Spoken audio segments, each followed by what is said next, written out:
Well, one great one, very simple, is the amount of times you have a game object that represents some kind of manager or system class or whatever. And oftentimes, if it exists in the scene, a great one of this, if I'm doing a test script and it's shooting bullets, like a little, it's just an invisible dot, like a pointer that represents like the gun fire point or something. And sometimes you're like, where is it? It's an invisible thing in my game view, and I don't know where the hell the damn thing is. If you click the little icon in the top right in the Unity inspector, you can put an icon on it and it'll draw a gizmo on that object. And so if you ever have like a manager script of some kind, anything that's like, this doesn't physically have a normal tangential thing in the scene, just put a little diamond on, this little diamond icon. And that way you'll always know where those things are. And you can even select them by dragging over them and selecting them inside of the scene view. That's surprisingly helpful when you're confused about where the fire point of your gun is or where the spawner is actually going to drop stuff out of a container or whatever. So there's one. Hey, what's up? This is Jason here, and I just wanted to jump in real quick before we go through all of these tips to let you know that this is actually a clip from a weekly show that we do live every Sunday. So if you're interested in game development, you want to hear these tips even quicker, you got questions you want to ask us, I just want to come hang out with other game developers, make sure that you check out the link down there to come watch the show live and go through all of the past episodes. Also, if you're looking to advance your game development skills, right now, I'm having a big sale on all of my courses. With the Full Path bundle, you get access to all of my courses for the price of just one course. You can start with the Programmer course, which takes you through the very fundamentals of game development, then move on to the Mastery course, where you get to build a variety of game types and learn how to use Unity on a professional level, and then finish off with the Architecture course, where you build your own RPG and get the tools you need to successfully scale your games. You'll have access to direct help from myself all along. To learn more and get the discount, simply click the link in the description. What else was there? Oh, the other one is if you're ever working with UI stuff, it can get very annoying when you've got this giant UI canvas that's like living in your scene like a monolithic thing, and you're like trying to click around and whatever. You can just hit the little eye icon. If you go over to the hierarchy, there's a little bar down the side, there's a little eye. If you click the eye, it'll just visibly disable the UI. And so it's really helpful when working with the level design, and then turn it back on when you work with the UI again. Because sometimes like trying to work in your scene with all of that stuff can be really frustrating. Just make sure that you don't forget that the eyeball exists afterwards, Yeah. or you're gonna be frustrated and stressed, and like, what the hell is going on? I can't get this thing to show up. Yeah, those are really handy. I forget about those a lot too. Just the little eyeball. There's also the non-selection and selection option. Yeah, non-selection is great. Yeah. Make it so that you don't accidentally click on objects. There are things that you never want to select, like maybe it is your game managers and you don't want to select them or something. You just click them so they're not selectable. Or what I'll often do is like do it for a whole subset of stuff, like a whole like a parent. And I'll parent down some objects and I'll do it for the whole section there so that I can only work with the things that I actually want to work with and only grab the objects that I want to grab and not have to worry about did I grab the floor or the terrain? Terrain's a big one too. That's like the number one thing that I disable selection on is just terrain. When I'm done working on the terrain, like it's the easiest thing to accidentally click on to turn the selection off. Yeah. Oh, another one too. People often forget this is if you've got a field in a script that you want to see a debug message of, you might be tempted to like make a public field and assign it just so you can read it in the inspector. You don't need to do that. There's a triple dot thing you can click on your script that'll go to debug mode and it'll show you all of the serialized fields. So rather than like exposing individual fields just to read them, just click the three dot menu and switch the inspector to debug mode. That'll show you all of your fields. Yeah. Sometimes I'll pull up a separate inspector like that that just has that view in there. And on that is the same thing. Like, don't forget that you did it because then you'll go to like your buttons and suddenly nothing looks right. Everything looks weird. And you're like, the first time you do it, you're like, what happened to you to Unity? Everything's broken. And like close it and restart it, trying to figure out why nothing's showing up in the inspector. You gotta switch out of the debug mode because most of the components have these custom editors and they stop working when you switch into debug mode. Oh, and actually, and as you said, you brought up a good point, multiple editors. A lot of people don't realize you can have multiples of pretty much every window in Unity. And so if you're trying to like move fields, dragging from one inspector to the other, it can be really damn tedious to click one and then try to drag something, but click the other and like try to fit things into different scripts. What you can do is you can click the lock icon on the top of an inspector. So click something, click the lock, and then create a new inspector and put it down. And now you'll have two of them. And you can have one locked and one active, and then you can move between the active one to the locked ones. So it's a really easy way if you're like trying to marry two different individual sets of inspector items. Yeah, you do that just by you right click on the tab and hit add inspector, right? I think that's Yeah. is that the only? Can you do it by going to window and hitting Yeah, inspector? there's a file. There's a window creating it. There's somewhere in there too as well. Okay, yeah, I always use the tab. I like right click on my inspector and hit add new inspector tab, and then I'll lock one and move it into debug and like drag it out, like undock it or something. Oh yeah, and you can do this infinite times. You can have like 15 inspectors locked if you want to. I don't know why you would, but keep in mind as well, and this is another thing that people don't realize. If you've got a situation like Andrew's scripts where he's got custom inspector tooling and stuff, there is a script running that's doing a lot of logic when an inspector is open, and so the inspector itself fires an on open and on close event, then it runs a loop. So in the case of a particularly complicated inspector, that's going to slow down your engine. So you might not realize why, but if you've got multiple inspectors, even if just one inspector open, sometimes the inspector will actually chug because it's doing a lot of logic to like render and draw and select stuff and whatever. So keep in mind which inspector window you have open might actually affect your performance. So sometimes clicking off of an inspector window might make your game run a bit faster when you're testing something. That's a very good point. I've had that. Yeah, I never try to profile and do performance testing though in the editor alone. Like make sure that you do some outside too, because there's all kinds of different stuff that could be happening when you're editing that can affect it. And somebody had mentioned in chat that you can also they've added that new show properties thing onto game objects. Oh, nice. You can kind of get like the pop-up inspector. It's like that when it just links to that specific object and doesn't go away. I don't think that it updates as the properties update though, but I haven't used it much myself. I think that was a new 2021 feature. Thought Drifter mentions gizmos as well. It's good to note that every gizmo is actually individually drawable per your script. So if you hit the little arrow beside gizmo at the top in the scene view, you can turn on or off gizmos per script, which is really useful if you've got that one asset that's just like spamming your scene, or you're like rendering a whole load of light probes and you just want to turn those off so you can see what you're doing.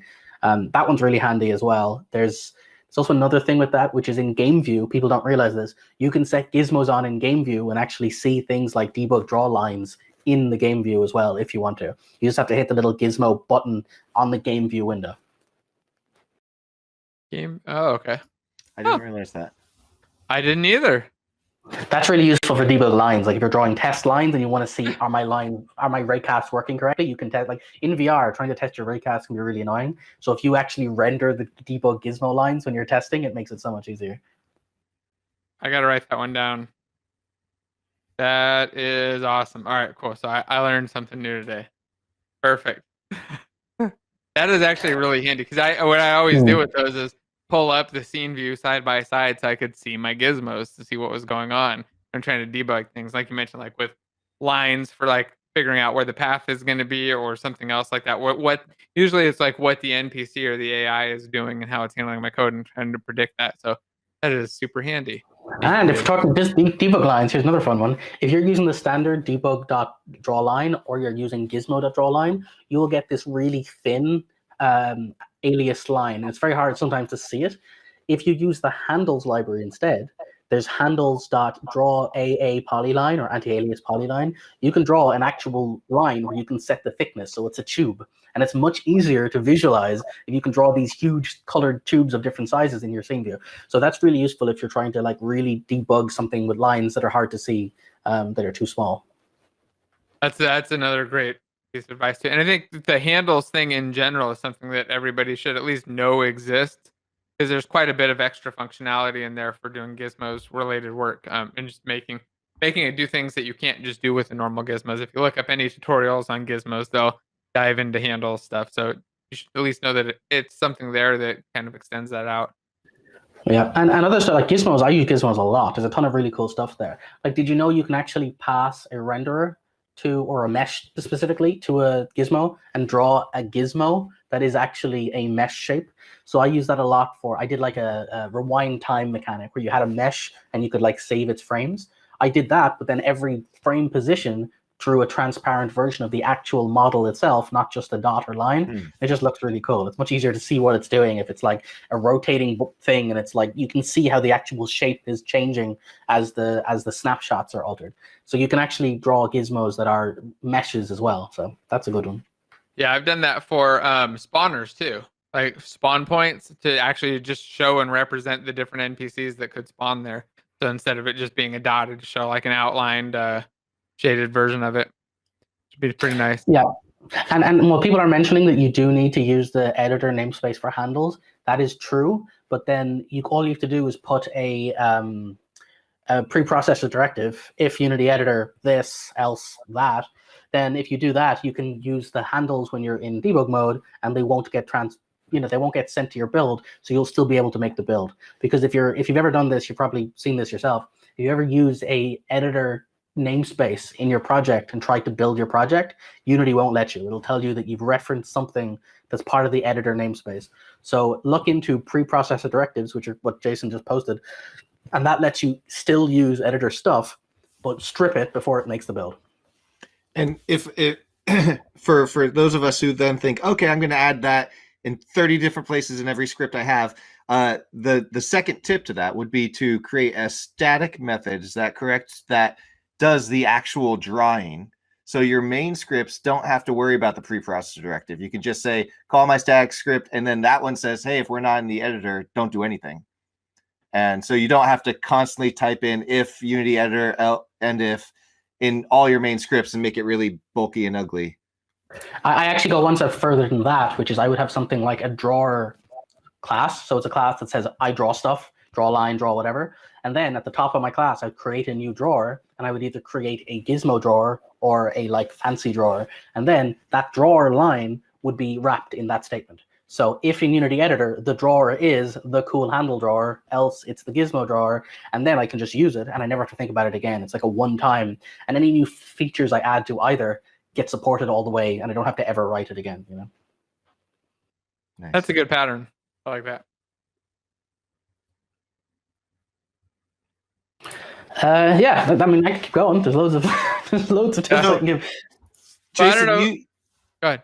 Well, there was and I don't know the correct terminology, but something that I was recently taught by Jason Storey was using a static reference to a script, and then in the using statements at the top of the script saying using static namespace script, so that I didn't have to build in a reference to these static methods over and over. I don't know the terminology to describe that on how Google it, but that has been for me. That's a static using statement. That's 100%. It's one of the nobody really knows how to do this because it's never comes up. But people are used to, you have a script and you use a using statement to basically import another script in. A lot of people don't realize that you would have your empty script and you would write using Unity Editor or Unity Engine. And now you have access to Unity Engine stuff. And one of the things you might use would be debug. Debug.log is a thing that exists under unityengine.debug.log. Now, you can keep doing this, and everywhere you write debug.log, debug.log, debug.log, or whatever, or scene manager.load, scene manager.load, scene manager.load, or you can using static Unity Engine.scene manager. And now you've imported that entire class into this one. And now you don't need to prefix anything. You can just write log or load scene async or whatever else. It's loaded that entire class, the static class, into the entire script you're in. It can be confusing if you've never seen it before, so it's one of those ones I would use carefully with new devs, but it is so powerful to save you so much repetition as you write your code. Yeah. It's been a game changer for me working on a new system, like an inventory system that has a lot of different moving parts, a lot of different scripts, all referencing each other in different ways. And in this system that I've been building, there's I think 4 static classes that just sit there and do their own thing. And now I just have to do that one using statement at the top, and then I've got access to these and all the information they have. It's just been a game changer for me. It's interesting. Yeah, I think it's good to know about. It's not something I use often personally, just because people do get confused, and I share my stuff a lot. But I think it's important to know because you'll see it. You'll see using this debug or equals debug. I've forgotten the syntax now. That's how little I use it. Well, the one you're describing is called namespace aliases. That's different. So there's using my thing equals Unity Engine dot blah blah blah versus using static Unity Engine dot debug. That's a different thing. Oh, okay. Yeah, I was getting mixed up there. I was thinking you were talking about aliasing them. Talking about just using them. Okay, so it's just importing in the entire static class. Yeah, and then what it'll do is you don't have to prefix the class name on anything you do going ahead. It's actually just native to the class now. Sweet. Learned another thing. All right. All right, Professor Story. What else you got? Well, one of them here, Jay Moore mentions that there's everything on separate canvases because Unity will update every element on each canvas. That's not true anymore. It used to be. There was a 2016 talk that demonstrated about performance optimizations, and that was one of them. But they've massively fixed that specifically because a lot of people use the animator with the Unity UI. And previously, if you did that, it would cause constant update loops to your UI rendering and be really bad for performance. But they fixed that now. So you actually can use UI animations, the animator on the UI, and it's not nearly as bad as it used to be. So yeah, do you remember when they changed that? That was 2018, I think. I could be wrong. 2018? Yeah, I know. I remember the talk, and I remember thinking like, "Oh man, that's like it's gonna catch a lot of people when they realize what's going on." Yeah. I never really do a whole lot of UI stuff or animation. Same. I use Blueprint for all my UI stuff, but yeah, but it's still good to know. Yeah. Yeah, and I mean, I think that you just make the one mistake in your game and cause some serious problems, depending on your platform. Especially back then, it was doing a lot of VR stuff too. So, and I think those talks were around a lot of VR stuff. Yeah. So, do you want to just jump back into taking more questions, or do you have a whole bunch of other interesting things? I can either. I don't mind. I can keep going, or we can answer questions. I don't mind. Cool. Well, yeah, I want to do one or two more, and then see if anybody has any big questions they want to ask about. So the one that I keep telling people, it's like one of the biggest changes to my workflow, is just learn how to use the filtering system in Unity. Like nobody does this to the degree they should. Like people will just write light into the hierarchy to search for lights. That's fine, that works. But Unity is a lot more powerful than that. It's not as powerful as it should be, but it's more powerful than that. If you're using either the project view or the scene view or the hierarchy view, that little search bar, there's tags you can use. So if you use you can either use T for type, so you can say T script, and it'll filter everything that is a type of script, space, and then a keyword. It will find all scripts with that keyword. So if you're looking for a material that's like the dragon scale material, you could type T material, dragon, and you'll only get dragon materials, regardless of where they are in the hierarchy. So I tell people, don't think of that as a hierarchy of files. If you find yourself like navigating through a rat's nest of folders, you're doing it wrong. Like there's so much more you can do with that. And then one level above that is you can add your own labels to any file. So you can basically, in the bottom corner, this little blue icon, you can label every single asset with like, this is mine, and this has part of the UI, and this is a prefab, and this is a mono behavior. And I do that so that I can say, show me all prefabs that I've marked as UI that I wrote. And all of a sudden I have one thing I can write, and it shows me every UI component that I could drag into the scene. So I do this all of the time. Show me all scenes in my project, but that are specifically marked by me as being my scenes. So you don't get that like giant scene of every scene in every example project. You just get your scenes every time you add them. So just learn that. There's a lot of details. I'm not going to like explain the entire thing here, but just look at the labeling system in Unity. Just learn how the labeling system works, and it'll make your life a lot easier. Yeah, I should probably use that more often myself. Like, it's not something that I use very much. I think that's just writing down. I label all of my assets.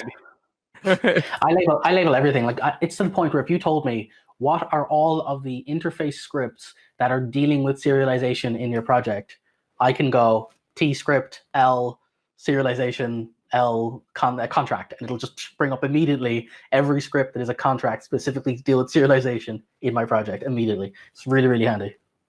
It does seem kind of helpful. I don't know. I'm gonna give it a try.